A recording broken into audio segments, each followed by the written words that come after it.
Assalamualaikum warahmatullahi wabarakatuh. Selamat siang semuanya. Perkenalkan, saya dari absen 14 kelas 12 F1A dari kelompok Bhinneka Tunggal Ika sebagai moderator pada kegiatan debat hari ini. Sebelum debat dimulai, saya terlebih dahulu menentukan urutan tim serta posisi argumen yang akan dipegang masing-masing tim. Silakan untuk memilih kertas yang sudah disediakan dan menunjukkan tim pro kontranya.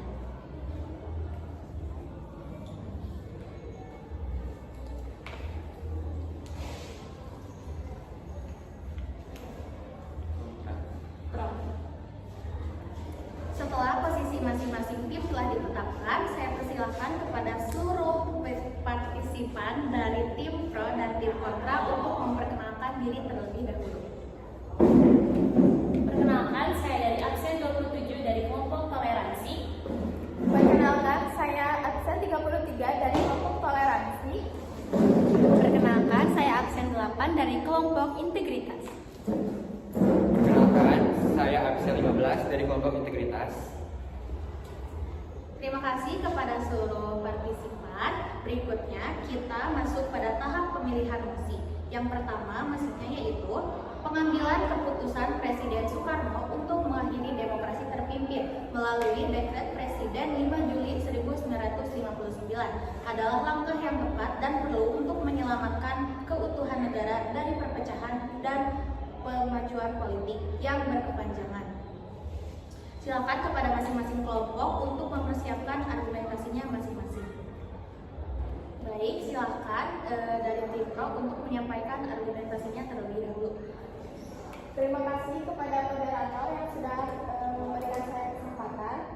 Saya dari tim pro, kedaulatan tidak hanya harus diakui de facto atau fakta di lapangan, tetapi juga de jure secara hukum internasional. Indonesia sebagai negara baru sangat rentan terhadap agresi militer Belanda yang didukung persenjataan dan logistik yang jauh lebih unggul. Kompleksitas argumen intervensi PBB dan Konferensi Asia Afrika yang dimotori oleh diplomasi adalah yang paling efektif menghentikan agresi militer Belanda 1 dan 2. Keputusan DKPBB yang menuntut gencatan senjata dan penarikan pasukan setelah agresi 2 merupakan titik balik krusial yang tidak mungkin dicapai hanya dengan perlawanan gerilya. Perjuangan bersenjata hanya berfungsi sebagai kata tawar untuk menunjukkan eksistensi, namun hasil akhirnya penyerahan kedaulatan di KMB dicapai di meja perundingan didorong oleh tekanan geopolitik. Ancaman pemotongan bantuan APES kepada Belanda sanggahan balik terhadap kontra militer dominan. Meskipun seragam umum 1 Maret heroik, tujuannya secara strategis adalah menangkap moral dan memberikan perunding di PBB. Dari perjanjian dan mengklaim bahwa perlawanan militer hanyalah pemberontakan kriminal, bukan perang antara dua negara yang berdaulatan. Baik, selanjutnya dipersilakan kepada tim kontra untuk menyampaikan argumen. Baik, terima kasih kepada tim pro telah menyampaikan argumennya. Sekarang saya persilakan kepada tim kontra untuk menyampaikan argumennya. Oke, sebelumnya baik, terima kasih saya ucapkan kepada moderator yang telah memberikan saya kesempatan untuk dapat berbicara di sini sebagai anggota dari tim kontra. Di sini saya akan menjelaskan bahwasanya terhadap poin yang pertama, pendirian negara dan penolakan kedatangan kembali Belanda pada tahun 1945 hingga dengan 1946. Di sini pada tahap awal revolusi tidak ada negosiasi diplomatik yang menyelamatkan Indonesia dan keberadaan Indonesia dalam proklamasi yang seharusnya terjadi pada masa itu yang ternyata dipertahankan secara militer. Nah, peristiwa pertempuran Surabaya, Ambarawa, dan mungkin saudara-saudara sudah mengetahui Bandung Lautan Api. Nah, ini adalah demonstrasi militer yang nyatanya menunjukkan kepada dunia bahwa Indonesia itu bukan sekedar entitas politik Yogyakarta, tetapi sebuah bangsa yang bersedia berkorban. Perlawanan fisik inilah yang menjadi fondasi bagi daya tawar para diplomat. Oke, baik. Selanjutnya adalah peran gerilya, yakni membatalkan kemenangan militer Belanda. Oke, para hadirin semua, agresi militer Belanda 1 dan 2 menunjukkan bahwa Belanda bisa memenangkan setiap pertempuran konvensional dan merebut ibu kota. Namun mereka itu gagal memenangkan perang tersebut. Perjuangan gerilya yang dipimpin oleh Jenderal Sudirman setelah agresi 2 memastikan bahwa Soekarno dan Hatta ditangkap. Kekuasaan de facto RI di daerah tidak pernah mati.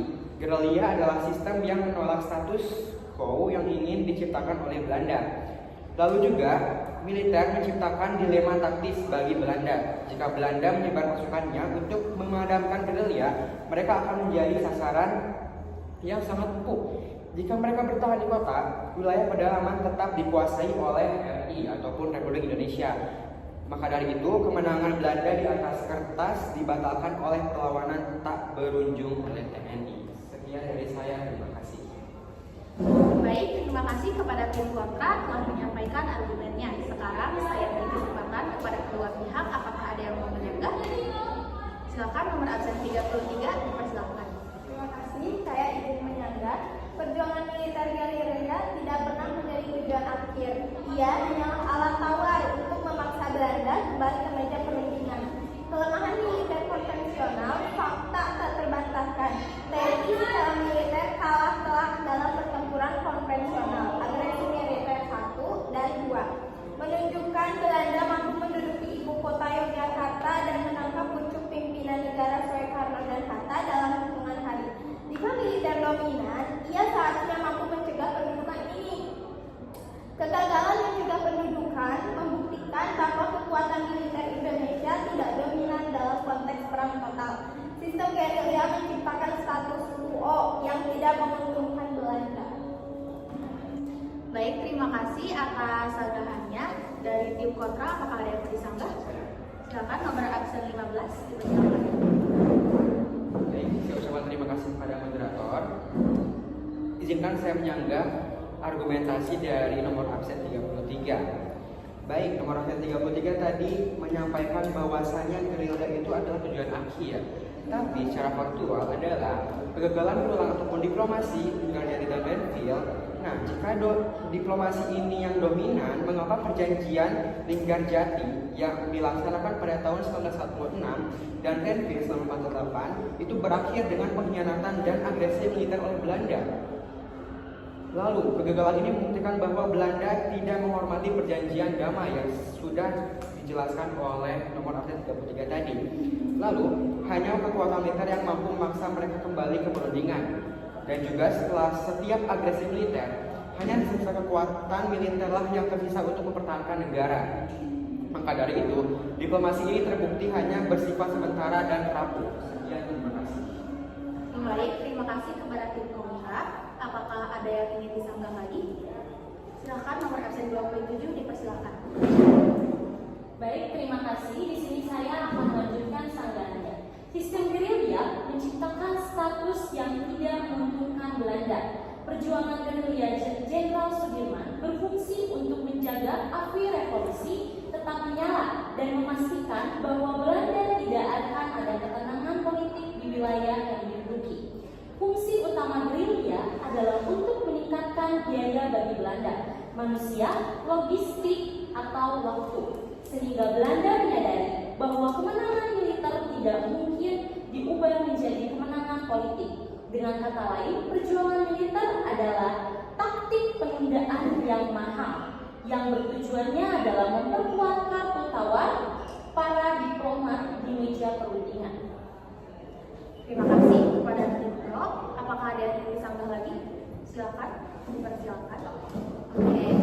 Sebelumnya terima kasih saya ucapkan kepada moderator yang telah memberikan saya kesempatan untuk menjaga kembali argumen dari tim pro. Di sini saudara 27 tadi menyebutkan bahwasanya tidak menguntungkan. Nah, di sini tekanan internasional sebagai efek bukan sebagai penyebab utama, melainkan tekanan dari PBB dan Amerika Serikat tidak akan muncul hanya karena Indonesia memohon, saudara. Tetapi tekanan internasional, khususnya ancaman dari Amerika Serikat menghentikan bantuan Marshall Plan, adalah respon terhadap dua hal, yakni kegigihan militer dan penangkapan pemimpin. Nah, di sini tadi saudara menyebutkan bahwasanya tadi saudara nomor 33 menyebutkan penangkapan Soekarno sebagai pemimpin ya. Di sini penangkapan Soekarno dan Hatta adalah pelanggaran norma internasional karena perlawanan fisik yang berlanjut setelah penangkapan menunjukkan kepada PBB bahwa Republik tidak akan pernah tunduk hanya dengan menangkap pemimpinnya. Jadi kesimpulannya, perjuangan militer telah mengekspresikan keseriusan perjuangan dan memperpanjang konflik, sehingga tekanan diplomatik internasional menjadi tak terhindarkan. Terima kasih. Baik, terima kasih kepada tim kontra. Apakah ada yang bisa kembali? Baik, untuk mosi kali ini saya tutup. Saya akan membacakan mosi berikutnya. Mosi yang kedua yaitu periode demokrasi liberal seharusnya dipertahankan lebih lama karena memberikan landasan yang paling ideal bagi perkembangan kebebasan berpolitik dan multiparti atau sistem-sistem banyak partai di Indonesia. Silakan kepada masing-masing kelompok untuk mempersiapkan argumentasinya masing-masing. Baik, sekarang saya persilakan kepada tim pro untuk menyampaikan argumentasinya.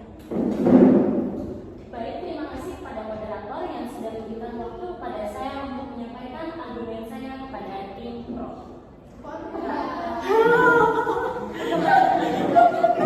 Baik-baik aja ya. Tapi aku yang gagap tuh mendikat badannya.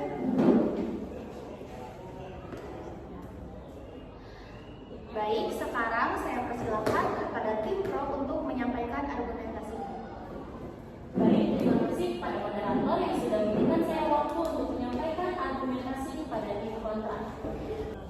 Demokrasi sejati dan kebebasan berpolitik periode 1950 sampai 1957 adalah satu-satunya periode masa dalam sejarah Indonesia di mana prinsip-prinsip demokrasi liberal berplementer sejati dijalankan, memberikan ruang yang tak tertandingi bagi kebebasan sipil dan berkompetensi ideologi yang sehat. Pemilu 1955 sebagai bukti kedewasaan politik pemilihan umum yang diselenggarakan pada tahun 1955 diakui secara luas baik domestik maupun internasional sebagai pemilu yang paling jujur, adil, dan demokratis dalam sejarah Indonesia. Pemilu ini berhasil menyalurkan politik rakyat dan berbagai ideologi nasionalis, Islamis, komunis, ideologi nasionalis melalui 4 partai besar, PRI, Masyumi, NU, PKI. Ini adalah bukti bahwa sistem yang berkompetitif, bekerja dan mampu menghasilkan rakyat yang sah. Menghapus sistem ini berarti membuang hasil kerja keras bangsa menuju demokrasi pada masa tersebut.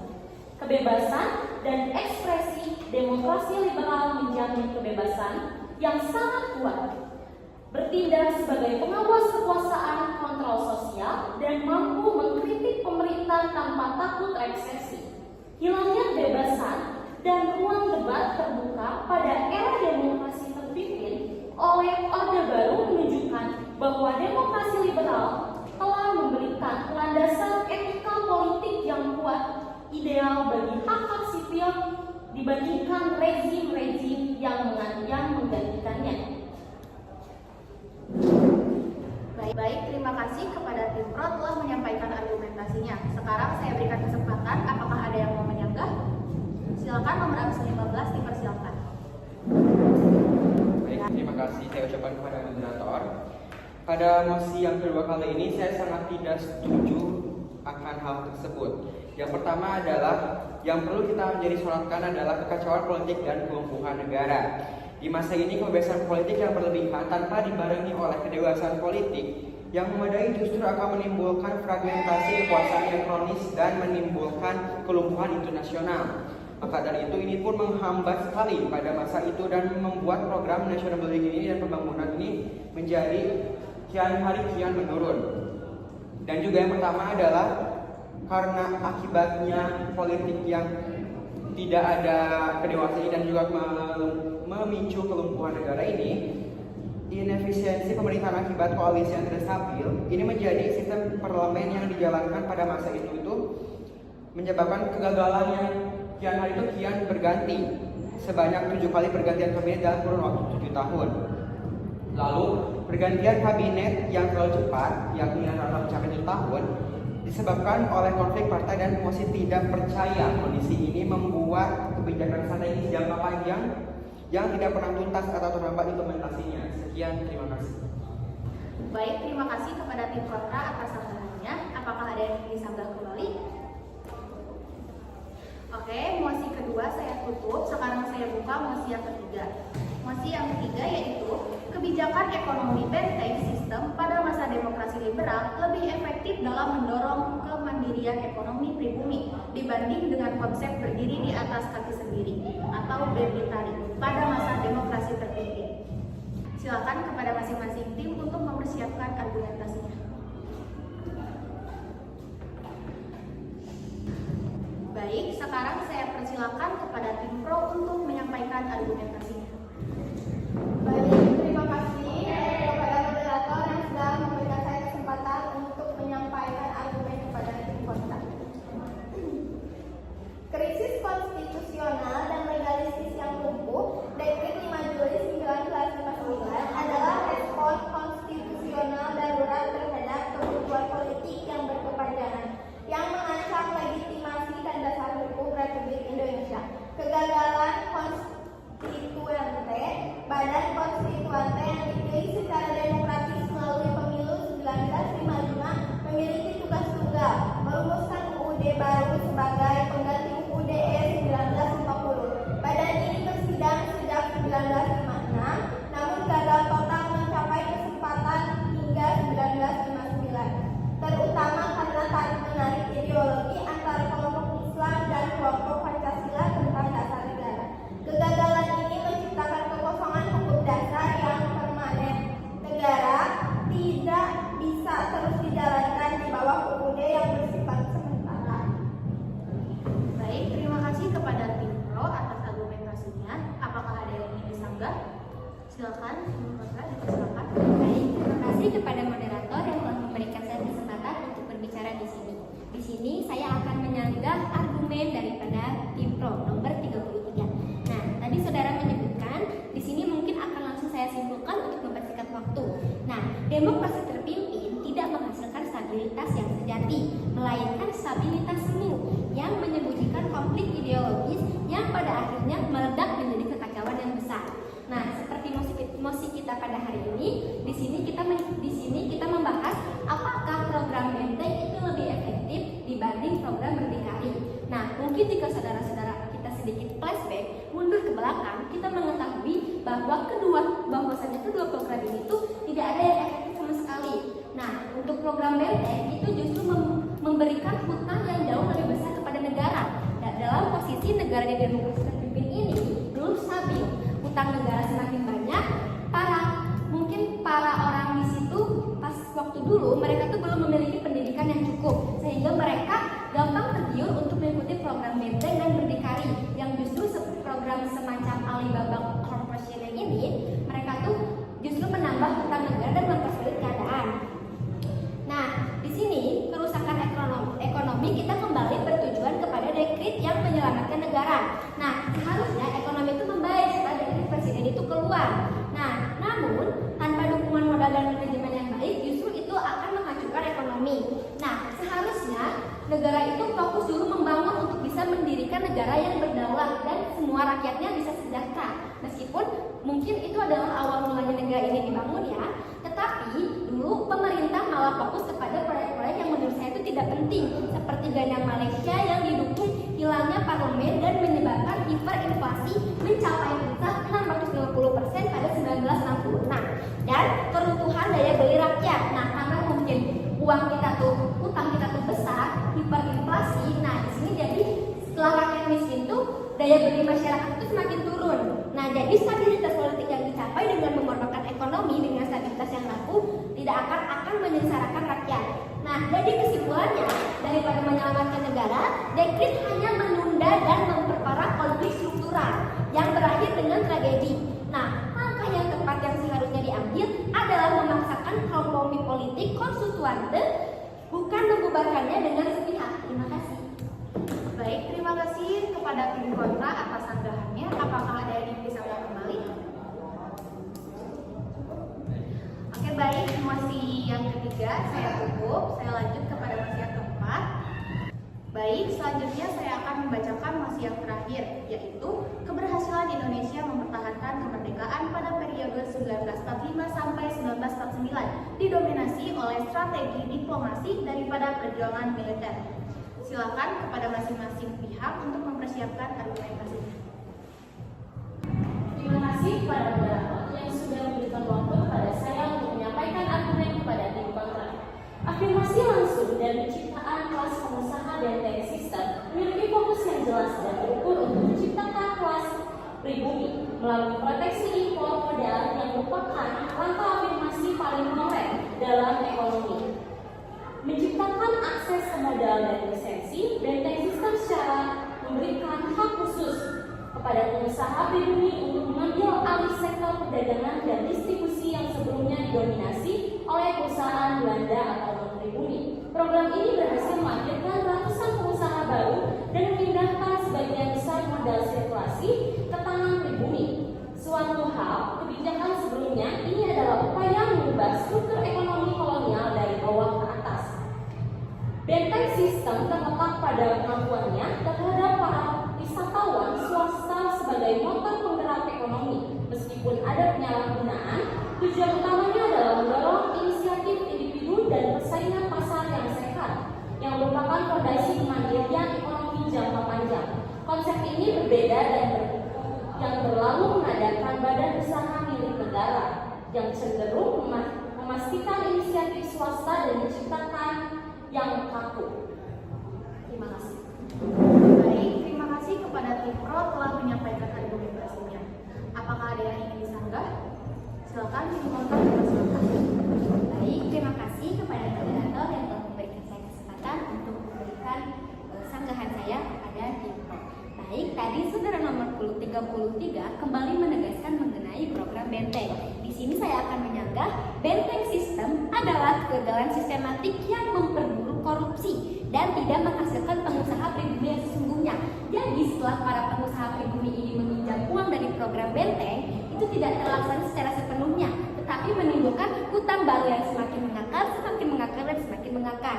Nah, di sini kita bisa menyebut bahwa benteng sistem ini adalah merupakan sebuah cacat sistem yang struktural. Nah, benteng sistem ini berfokus pada perdagangan impor yang cepat menghasilkan untung. Hal ini memicu praktik Alibaba yang membuat pengusaha pribumi meminjamkan nama dan lisensi kepada perusahaan non-pribumi. Jadi mungkin masyarakat asing yang masih minim pendidikannya mau meminjamkan namanya dengan diiming-imingi uang.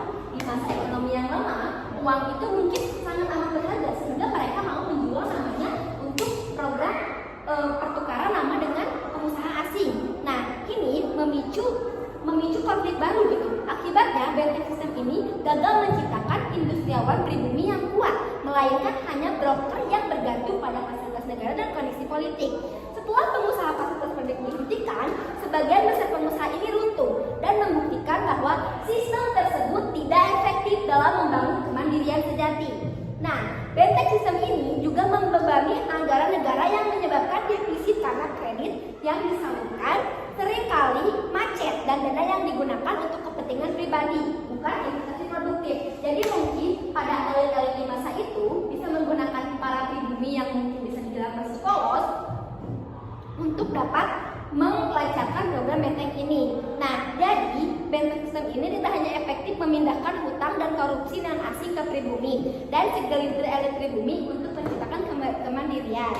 Nah, kesimpulannya, benteng sistem hanya berusaha mengubah wajah importir, sementara berdikari mengubah kepemilikan alat produksi nasional. Oleh karena itu, berdikari adalah konsep yang mendasar, lebih efektif, dan mencapai kemandirian ekonomi. Terima kasih. Baik, karena tidak ada lagi sanggahan dari kedua pihak, saya akan langsung menyampaikan kesimpulan dari debat kali ini. Debat ini merangkum pertarungan abadi Indonesia antara kebebasan dengan stabilitas. Kemenangan kemerdekaan diperdebatkan oleh pro sebagai hasil diplomasi yang menghasilkan KMB, sedangkan kontra meyakini peran militer yang menjaga eksistensi RI. Dilema berlanjut pasca 1950, di mana demokrasi akhirnya dihentikan oleh Dekret 5 Juli 1959.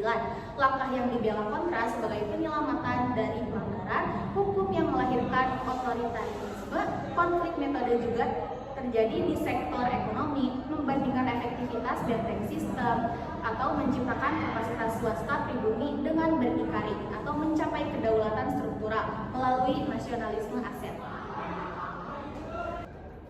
Baik, itulah kesimpulan dari debat kali ini. Saya cukupkan dan akan saya tutup sesi debatnya. Semoga akan memberikan manfaat kepada kita semua. Wassalamualaikum warahmatullahi wabarakatuh.